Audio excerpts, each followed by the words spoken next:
Kiswahili. Good evening, Sally. Very well, thank you. I have a brief interview for you. Very well, thank you. Okay, I have some brief questions that I want to ask you. Just tell me about yourself, sister. I'm a Franciscan missionary sister for Africa. I'm from Ireland. I came to Uganda in 1969 and I worked in Uganda as a doctor for 30 years. And then I moved down to South Africa and Zambia, Zimbabwe, and then I'm now in Kenya. And I've heard that you've been involved with the Education for Life program.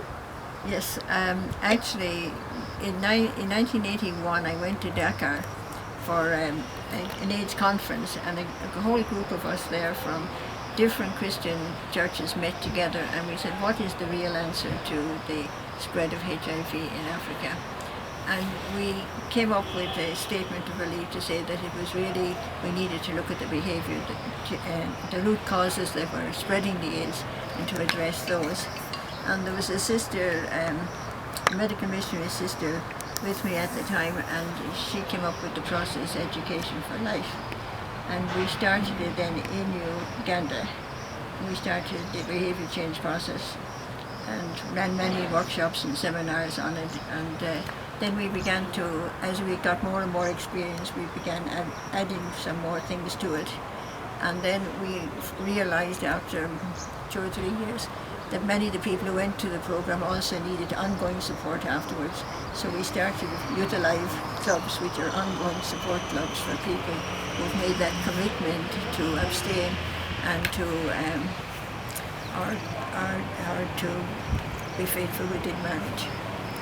And in Kenya, what does the behavior change program entail? Because I've heard you talk about the behavior change program. What does it exactly entail? Well, it's a process. It's a behavior change process that people go through, and it has 3 main stages. The first one is looking at the reality on the ground. What's life like? What's actually happening in the area from where the people who are doing the program come? What do they see needs to change, and what is the alternative? The second stage is the alternatives, and then the action that needs to be put in place in order to bring about that change. It's really about helping people to realize that they need to change some areas of their life if they were to avoid getting AIDS or getting other diseases. When you're doing the program, does it take a process? Because behavior change is not easy to change. We are all human beings and behaviors can be learned and relearned too. So does it take a process to change a behavior? It does. I mean, just telling somebody you need to change behavior doesn't seem to work. You really help them to discover where they need to change or where they're putting their life at risk, and then help them to look at alternatives, and out of that then try and get a commitment to change and to begin to work at it. Do you only target the HIV affected and infected people, or what other target group do you have? No, it's mainly actually a prevention program as well. We target many youth, many young people, to help them to abstain until they get married and to be faithful within marriage. So you can use it for any group at all. Has this program really been effective in Kenya, to be specific? Yes, I think so. From what I hear, I haven't really worked on it in Kenya until this last year, but from the reports I've been receiving from Education for Life in Kenya, I think it has been effective. My main work in this program was in Uganda, and it was very, very effective there. We actually, at one stage when we started the program, Uganda was known as the AIDS capital of the world, and it had a 27% prevalence rate, and within a few years it was down to 6%, and the very good thing was down among the youth, it was down to 2.1%. And also I want to ask, are there some critical emerging issues that your program can be used to address in Kenya? Yes, I would say to it, because the process can be used for any behaviour changes you want to bring about. And I think recently you've heard about the worry and the anxiety around the alcohol. There's just so many young people becoming alcoholics, and it could be very useful to use this process to help alcoholics to realise that they need to change and to bring about change. The same way with drugs, with drug addiction, which is on the increase in Kenya, it could be used in that. It can be used all around corruption. It can be used in any behaviour that you really want to change. Correct me if I'm wrong. This behavior change program, is it a program that can incorporate anything as far, okay, I've heard you talk about HIV and AIDS, I've heard you talk about drugs and alcohols and substance abuse, I've heard you talk about emerging issues. So your program can be used or can be customized to fit in any emerging issues. Yes, because the whole process is really about giving people questions that they discuss and in small groups and in plenaries, and the answers really come out of the group doing the program. And then once that is there, then you encourage them to look at alternatives, because one of the reasons why people sometimes fail to change is because they don't look at alternatives. But if they look at alternatives and see there is a way forward without being alcoholic, there is a way forward to get off drugs and to stay off drugs. Okay, there's a lot of work to be done and there's a lot of support to be given, but it can be very effective. Your program is all about changing people's mind, perception, attitudes, Yes. and some behaviors. Yes. And where do you see your program or Education for Life program in 5 years to come? I would say you will always be dealing with human beings, and we all have weaknesses, and we all have, and there's always addictions there that we need to get over. So I would say that it will still be a very useful program to bring about change in different behaviours that may arise. And I think that even in 5 years' time we'll be still working to bring about change in the areas of alcoholism, drugs, HIV. I'm a Franciscan missionary sister for Africa. I'm also a qualified doctor. My home country is Ireland, and I came to Uganda in 1969 and worked in Uganda for 30 years, and then worked down in South Africa, Zambia, and now I'm Sister, you're well traveled and you've been a catalyst of change in so many countries. Do you have one outstanding case study that you can share with us? I suppose the outstanding case study that would be my time in Uganda, where we actually started. And at the time when we started, there were many, many people dying of AIDS, and there were no ARVs, and people were very eager to learn and to try and stop the disease.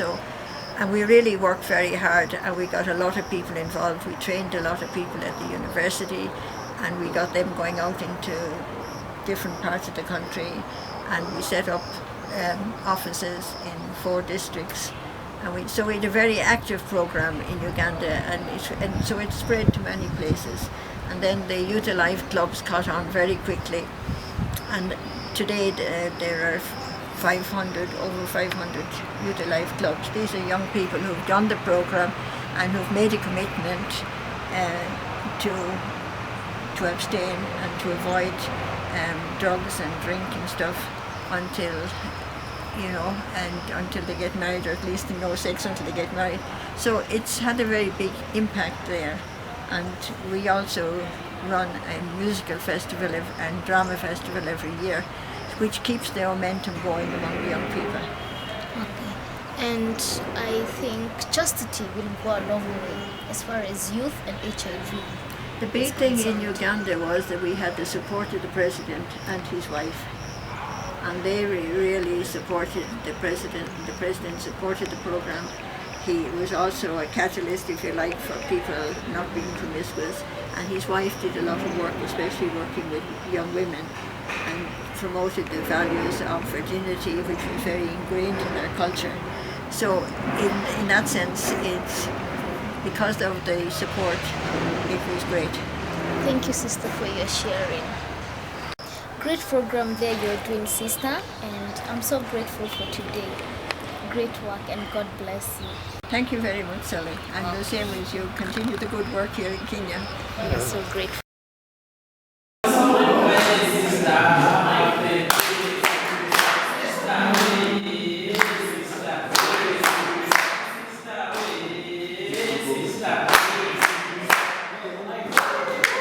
We came up with the following. The role of facilitator: 1 is to guide the group, 2 to inspire or motivate to motivate them. Sorry, the handwriting. 3 is to encourage or to empower the participants to new commitment among the participants, and the last one is to ensure there is a common level of understanding. In our discussion, we found that the role of the facilitator is, number 1, to moderate the group interactions. The second one is to guide the group. Then to focus the group discussion, and then also to help the group create a safe environment for all the group members where they can interact and also give their input. Another thing is to motivate the group members so as to encourage active participation from all. And lastly, to give relevant and accurate information and correct any misconception or misinformation. Also one task, identify the gaps and within the process. And also Facilitator 1 is the facilitation process. 2 summarizes all that has been shared as well as preparing an input. 3 harmonizes different views, opinions from participants. 4 keep the group alive and energized. And 5 a facilitator brings a sense of ownership to the present reality as well as journey with the participants towards realizing their potentials to live their dreams. thank you. Roles of the facilitator. 1 acts as a guide to the audience and participants by setting clear norms. 2 effectively bring a group after learning activity or after intensive discussion. 3 helps in setting healthy boundaries, such as create a safe and respectful environment where members feel comfortable while sharing knowledge. 4 to help the group to grab with the content. 5 offer basic explanations for concepts. 6 to help all participants to fully participate in the discussion. Thank you. So you've got a good grasp of what we've been talking about. Did anybody do any planning beforehand? You interact cards, right? And it serves many purposes, that open discussion. If a person raises an important issue, all can get involved in the discussion. Right? Stakeholders can express diverse perspectives around that issue in an open discussion. So you get listening to everybody's views. And points of disputes can be clarified. Like, what is the dispute that's going on? What do you not see right in what that person is saying, or what is your slant on? Keep bringing it back to the issue that's on the road. Or another danger is you get a few dominant people, and they're all the time jumping in, and they're all the time giving the solution, and they're not giving other people a chance. These are, especially when you have a big, large group discussion. And maybe for the facilitator to ask themselves the following questions. Who talks when? Does the facilitator focus on the speaker or call upon others? Do you let the one person dominate, or do you call upon others? Which do you do? If you're facilitating the whole, if you keep reminding yourself you're facilitating the whole group, not just the keep finding ways of bringing other people in. And what content to support? Should it be the facilitator keep the focus on a specific point or move to another point? And usually you have to use your discernment there. Is the point that's being discussed the important one? Or have we drifted and do we need to come back? Alright? And that's where the skill comes in of facilitating, is to keep the focus on what's important. Now, to organize the flow of discussion, one of the ways that can help you when you have a large group discussion is to use what we call stacking. And you actually do it, but you don't call it that really. And the stacking is where you say, okay, who wants to respond to what we said? And you might get 5 people put up their hands, and you say, okay, number 1, 2, 3, 4, 5. We'll speak in that turn, right? Now, that is fine, and in most cases you can stick to that. But somebody might, maybe not a particular person, says something that's very strong, and you can see who's reacting. Then you can break the stacking, right? And say, okay, just for the moment, we'll hold the stacking, and I'd like, if somebody would like to respond to what has been said, right? Just take the temperature of what's going on in the group, right? That if people are really reacting to something, don't let it get lost, but be prepared to, but then say we will come back to number 4 and 5, right? That's what they call the extended. Glory to the Father, to the Son, and to the Holy Spirit.